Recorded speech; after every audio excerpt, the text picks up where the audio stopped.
Fox 5 Atlanta. Let's see what's going on. I think there's some. Let me see. Maybe not.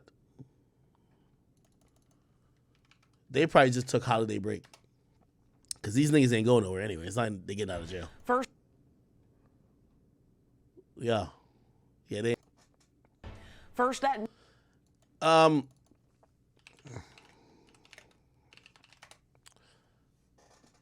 Let's look up like a documentary on this.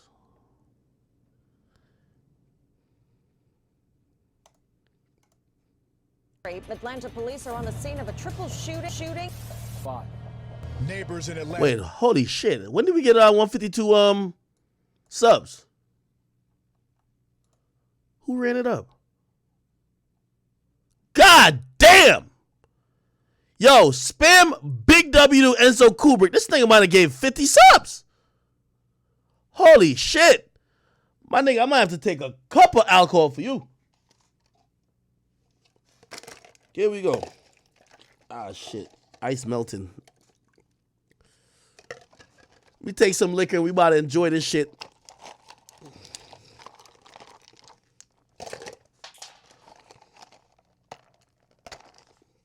Here we go.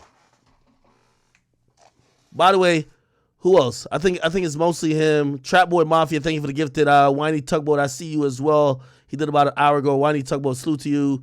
And if you guys have Prime on Twitch, if you have Prime, you could get a free sub.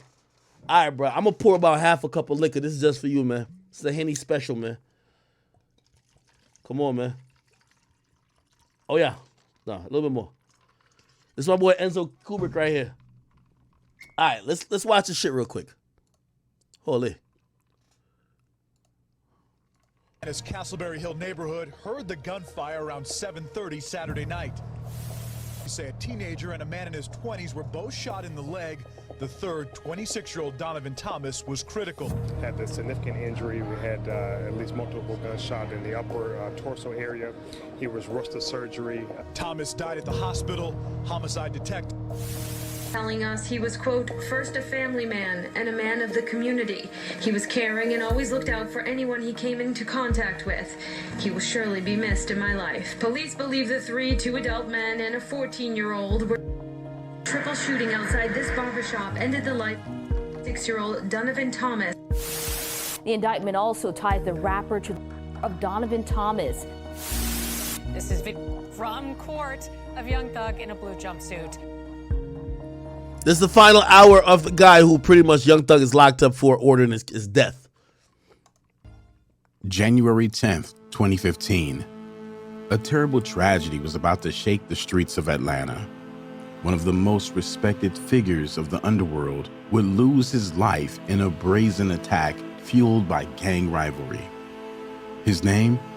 Donovan Thomas, better known to those with gang ties as Big Nut, also known as OG Nut or Peanut.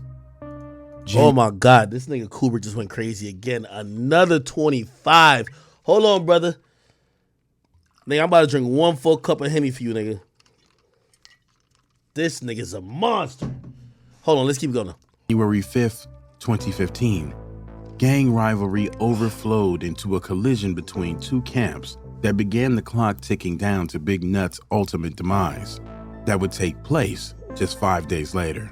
The two gangs in question were the Inglewood family, known shortly as IF, and Young Slime Life, known shortly as YSL. Donovan Thomas, also known as Big Nut, was rumored to be a high-ranking member of the Inglewood family street gang, while famous A-list rapper Jeffrey Williams, also known as Young Thug, is labeled to be one of the founding members of the YSL gang. On that day, January 5th, IF gang member Kelvin Watts attempted to rob YSL gang member Kenneth Copeland at Club Crucial. Atlanta Police Department gang unit investigators at the time believed what was widely speculated, that this altercation at the club incited the beef that boiled over days later, ending the life of Big Nut on January 10th, 2015. Big Nut was oblivious to the timer ticking down on his life. In fact, who many considered a figurehead throughout the city of Atlanta, had a friend and rapper he was at the time pushing to the world.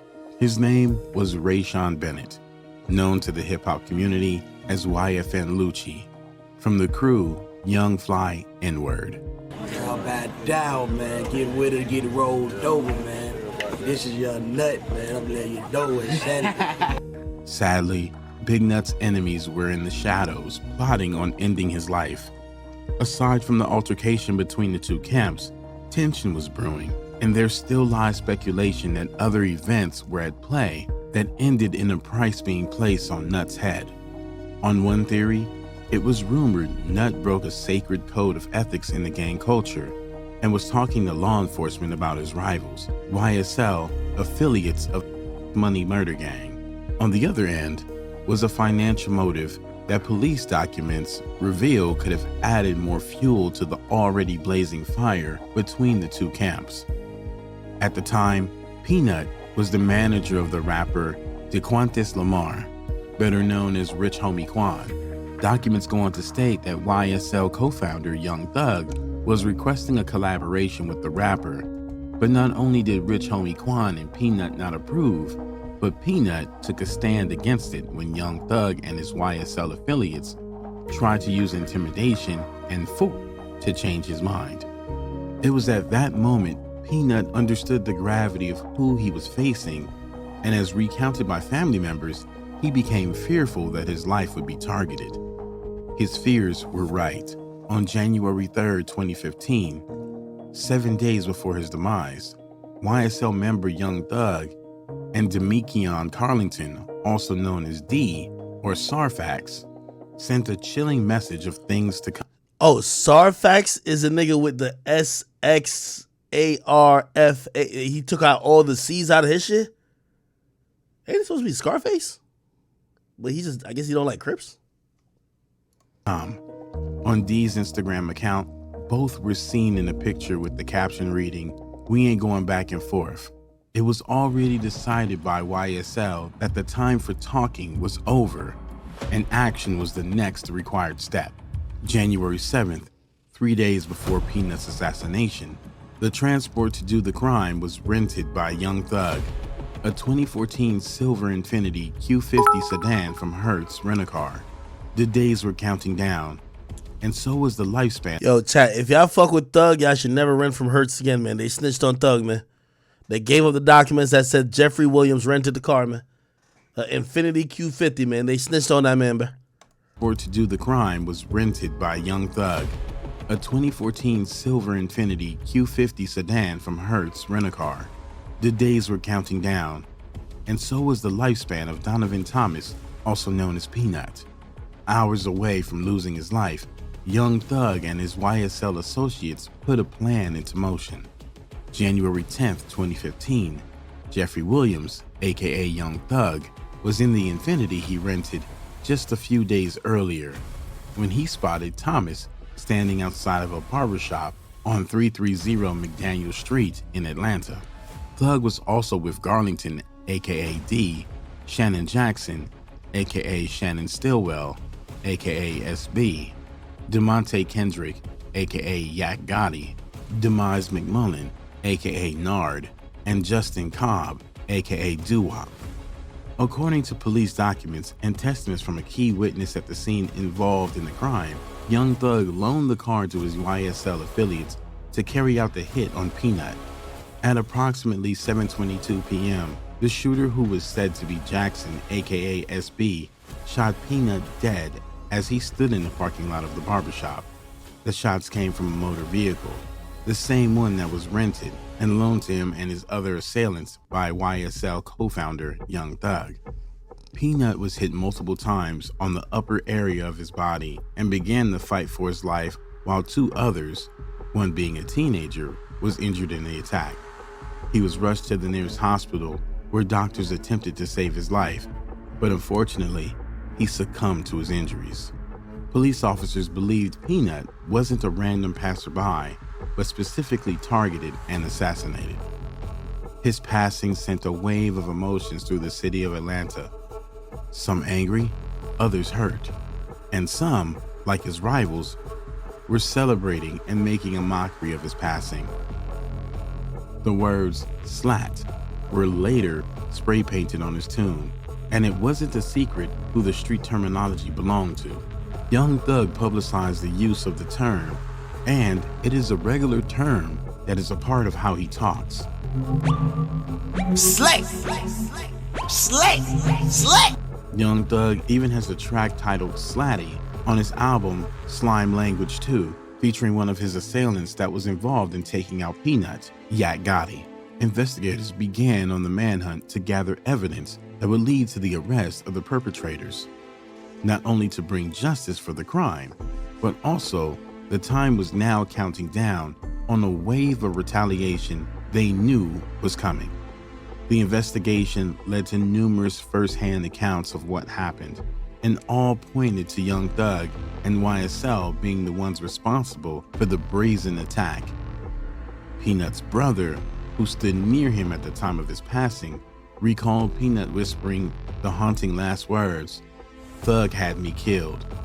Further investigations led to officers obtaining a key witness involved in the incident, Kenneth Copeland, aka Little Woody. Woody first denied all allegations and speculations that he was involved in the hit, but 6 months later, after a series of attempts on his own life by his rivals and issues with the law, Woody came clean. The revelation was a smoking gun for the case.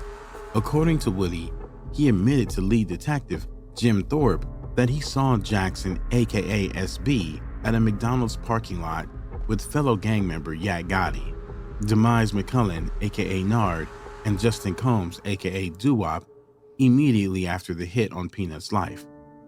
He further went on to state that at the same time, fellow YSL gang member Demikian Garlington, aka D, told him that SB, Yak Gotti, Nard, and Doo-Wop had just murdered Peanut. Woody was the one tasked with picking up the other members of YSL involved in the homicide at the McDonald's location. Upon entering the vehicle, Garlington, aka D, went on to Y'all got all these jokes about me with McDonald's. Why y'all don't joke about these niggas? They at McDonald's too. Y'all claim I'm at McDonald's getting Big Macs. These niggas, they're picking up the killers. Confirmed to him that they murdered Peanut during a drive-by shooting in which they used the silver Infinity rented by YSL co-founder Young Thug. The hit set off a series of events that led to a bloodbath throughout the city, claiming lives and fueling a gang rivalry. Look, 37 other crimes retaliate. Yo, what type of... This is like some Chicago shit. One thing leads to 37 other acts of retaliation. I bet nobody... Like, pause. I bet nobody could never say they ain't slide for nut. Pause. That sounds crazy, right? Slide for nut? Like, niggas slid for nut. After Nut died, 37 other crimes happened. Niggas was sliding for nut. Pause. Big nut. That still continues today. Peanut's close friend, YFN Lucci, has been locked in a wild back and forth with YSL and Young Thug ever since. In May 2019, I think this is what I was talking about. Remember I said it was a Maybach? I think it was the G-Wagon truck. I think this is the truck. I think. But from what I heard, it was supposedly a Bentley. But I ain't gonna lie, Lucci got a lot of his car shot up. You're gonna see he got a Bentley car. Apparently he had a Bentley car and a Bentley truck. He got a Bentley car shot up, but this is, you'll hear. Nearly resulted in YFN Lucci suffering the same fate as his friend Peanut when his Mercedes SUV was targeted in Atlanta. Popular entertainment website TMZ reports that Lucci wasn't there at the time, but police officers found a man suffering from 2 gunshot wounds, and Lucci's mother was the registered owner of his vehicle. By the way, this is October 6th. I don't know why they didn't update it. I think this might be the car. Remember when Lucci got out on bail? Remember they locked him back up on murder? They locked him back up on murder because these bullet wounds, these bullet shots right here, apparently killed this man in the back who was firing. So at first they thought Lucci wasn't, remember the car ain't registered, Lucci's registered his mom, so they know it's kind of his car. But at first there was no like proof that he was there. Somehow they found it. Probably, bro, everybody's telling. You know what I mean? This is why, you say the street's so quiet, because the streets know. Let me tell you, the streets is built on snitching. It's built on snitching. But they act like what it's built on is taboo. Anyway. Reports that Lucci wasn't there at the time, but police officers found a man suffering from 2 gunshot wounds, and Lucci's mother was the registered owner of his vehicle. In a clip obtained by TMZ showing just how intent his assailants were on claiming his life, bullet holes can be seen all through the vehicle. Then again, in June 2020, YFN Lucci was targeted at his music video at the 600 block of No, this is a Rolls Royce. This is a Wraith. Martin Street. 3 assailants fire, injuring someone in the thumb. Both YFN Lucci and Young Thug, however, are now fighting for their freedom after both were indicted on separate RICO charges. YFN Lucci is facing a murder charge, and Young Thug and his YSL gang members were indicted for criminal activity, inclusive of the ones responsible for Donovan Thomas, also known as Peanut, losing his life. This is video from court of Young Thug in a blue jumpsuit. The rapper and 28 other defendants charged in a 56-count indictment. George, this investigation has been going on for months, and take a look at this. This is that 88-page indictment, 56 charges ranging from murder. 9 of Young Thug's songs used as evidence. The indictment saying these words used after the murder of Donovan Thomas, the leader of a rival gang. One of the people charged with his death, a member of Thug's YSL label. Peanut's passing was a tragedy, one seen far too often in communities ruined by the gang culture. May he rest in peace along with all those who have fallen to the senseless gang rivalry. May he rest in peace. Hey, let me shout this challenge. Dose of Mystery. I like this page. I like pages like this. I ain't gonna lie to you. Let me see, because they be knowing way more shit than I know. Oh, Dex Osama. Dang, I remember Dex Osama. Young Dolph. Now, let's go to YFN Lucci. Does anybody have like a nice documentary on why he got... Oh. Here we go. 1090 Jake. See 1090 Jake be in the mix. Here we go. Man, what's up, everybody? Welcome back to another episode of EOS. It's 1090 Jake, but I'm rocking with y'all and y'all rocking with me. And for this video, we're going to be speaking on YFN Lucci, who was just indicted in Georgia. He's been hit with the Georgia RICO Act and a blood gang takedown. And I went ahead and spent $38 on the Fulton County website so I could bring y'all the information from 75 pages of indictment. YFN Lucci, the Atlanta rapper who seems unable to catch a break, just got hit with the whole indictment of bad news. Back in January of 2021, a warrant went out for Lucci's arrest after a drive-by gone wrong in Atlanta that left one dead. Allegedly, Lucci was the driver in an attempted drive-by shooting while Miami rapper CP3 was firing out of the vehicle along with 2 other men. While one man who was targeted was shot, gunfire was returned and one of the 3 men in the vehicle with Lucci was hit, later being pushed out of the vehicle and left to die in the street. Hey, allegedly the word is on this murder, which unfortunately sometimes ego and, sometimes masculinity gets the best of all of us. Lucci is, again, maybe it was that G-Wagon, but I heard it was a Bentley. But regardless, some really expensive car. I'm hearing Lucci feeling good about himself. The car either got wrapped, something got done to the car. He's trying to flex and stunt. He tell all his homies to hop in the car. He's trying to just flex. From what I heard, he ain't trying to go do no drive-by. He's just trying to stunt. But he got shooters with him. They drive around Atlanta. Atlanta's only so big. Them niggas is on some shit because they kind of, remember, it's Lucci and 4 other niggas, 5 niggas in the car. They on some shit like, man, fuck it. Nigga, we don't give a fuck about whoever we beefing with. Let's ride through their block. They just drive through their block. I from what I hear, they don't even drive through the block with the intention of like, oh, let's shoot the block. It's just kind of like, yo, nigga, we them niggas, like, fuck y'all niggas type of shit.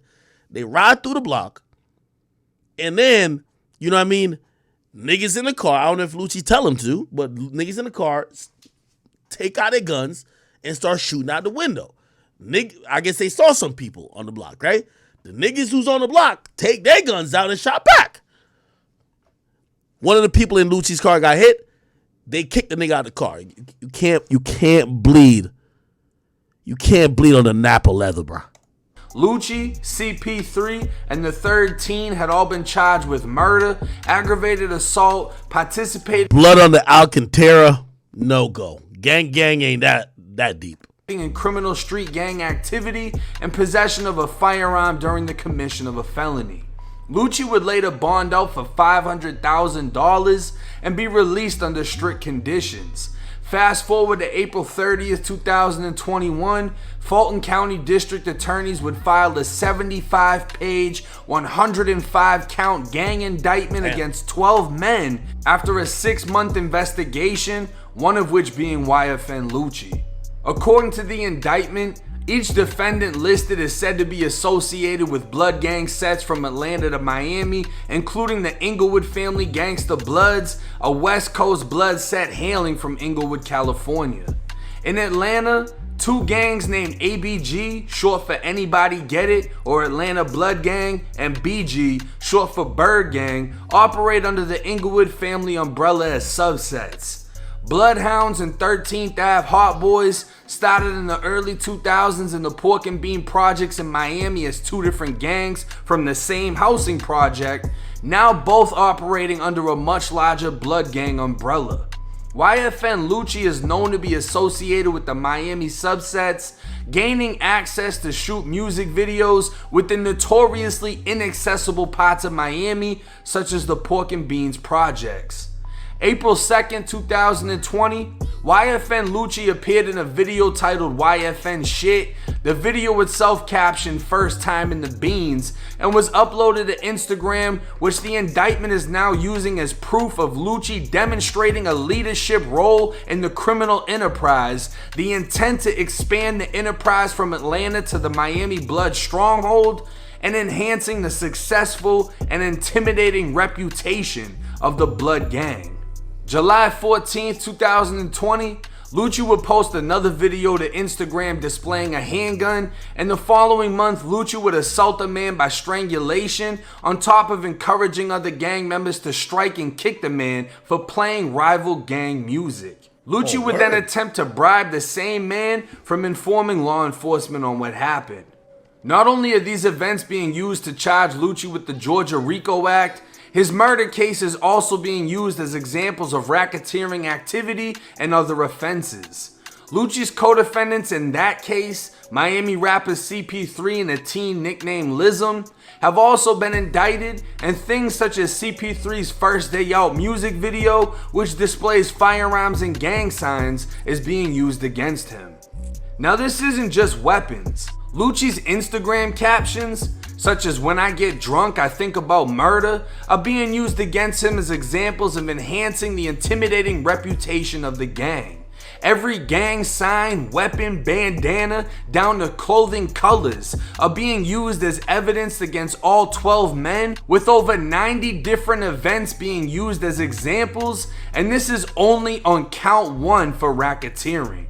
Lucci, CP3, and Lism also face 5 counts of street gang terrorism, 1 count of felony murder, 5 counts of aggravated assault, 1 count of possession of a firearm during the commission of a felony, and CP3 faces possession of a firearm by a convicted felon, with all of these charges stemming from the drive-by shooting the 3 allegedly committed. Now, all of the 12 men's Instagram accounts are posted within the indictment, and the majority of evidence is coming from pictures, videos, and comments. Then, of course, you have drug trafficking charges with AK-47s and 5.7s, but as for YFN Lucci, the craziest part about this case isn't his gang membership, as the documents clearly state he isn't a gang member. He's just associated and still being charged as a leading member of an organization after his alleged participation. Wait, Lucci not in the gang? And he got charged with a gang charge? Wait, what? Oh my God, yo, who just gifted a bunch of subs? By the way, thank you for the $200. Somebody on YouTube said, Ak, you gotta check out our little Duval page and watch the video of Girl in Red Jacket. Y'all show me what video that is. I'm gonna check it out. Who just gifted them subs? And I thought Lucci was like the leader of the YFN's not a gang. See, YFN need a gunner. Once YFN get a gunner, they gonna be straight. That trial gonna be like this. They just need a nigga to go and be like, yo, YFN is a music label and a gang. Wait, YFN is not a gang? I thought YFN was a gang. Damn, Enzo is going crazy. By the way, also salute to Too High for this. He gifted 5 subs. Appreciate you, brother, so much. Miss Swizzy. Oh, yo, we be having some great chat queens. Miss Swizzy with the 5 gifted. Thank you. And the real Wayne Chung. The real Wayne Chung. Too High for this. And also Whiny Tugboat. I see you. Jesus Christ. Y'all wild now. Y'all wild now. Holy shit. Yo, chat. I'm going to need some emergency water. I ain't even going to hold you. Y'all got me a little bit too lit. We got some time to kill. Patient and multiple crimes. The Georgia RICO Act carries between 5 to 20 years itself. That, along with murder and every other charge Lucci is facing, it's safe to say he's fighting to not spend the rest of his life in prison. Hey, how do I give VIP to Enzo? I gotta teach me how to do this shit. I don't know how to do it. Let me give it. I gotta give my boy VIP. I ain't gonna hold you. Let's do VIP. Yeah, Enzo. I think that's his name. I might have to give it to Whiny too. I ain't gonna hold you. Enzo Kubrick. All right, yeah. All right, my bad. Sorry, chat. I'm a little lit. Prison. Now, the first thing I want to clear up, the Georgia RICO Act is not the same as the federal RICO Act. It's not as severe, but from my understanding, the Georgia RICO Act, it's much more widespread, meaning they're able to charge you with it with things that the feds normally wouldn't. So it's actually easier to get hit with the Georgia RICO Act than the federal. But federal punishment is worse than the state. Now, that doesn't really make a fucking difference, because whether or not Lucci's hit with the fucking RICO and all the other charges, he's still fighting the fucking murder case. And the fact that now they're using the murder case in this indictment along with everything else, it isn't a good sign. And I mean, there's a bunch of other people that are in this indictment. It was 12 people total, but they're all hit with different shit, having big ass guns, drug trafficking, this, that, and the third, fucking people up, whatever, right? Lucci, the amount of charges he's facing, because he just got hit with a whole lot more shit, it's intense.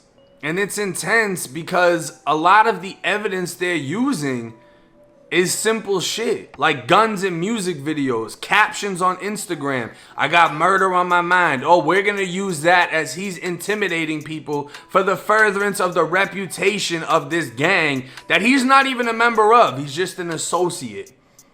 His lawyer is gonna need to break down what the fucking associate is. Because at the end of the day, if he's just clicking up with people for the purpose of music, peep game how every gang member that he's associated with is a rapper or in the industry, right? So if he wants to click up with CP3, who's allegedly a blood, but they're clicking up for the purpose of music, that's not necessarily gang activity, but they're trying to use the gang signs, the guns in the videos. They're trying to use it for the RICO Act. I mean, they're stepping down on them hard. Every little fucking thing is being used against them. Hey, we're gonna go to this and salute to my boy. Oh shit, I gotta call Wallow back. Yo, Wallow, if you see this, I'm not ignoring you, bro. I gotta call you back. Damn, this liquor is fucking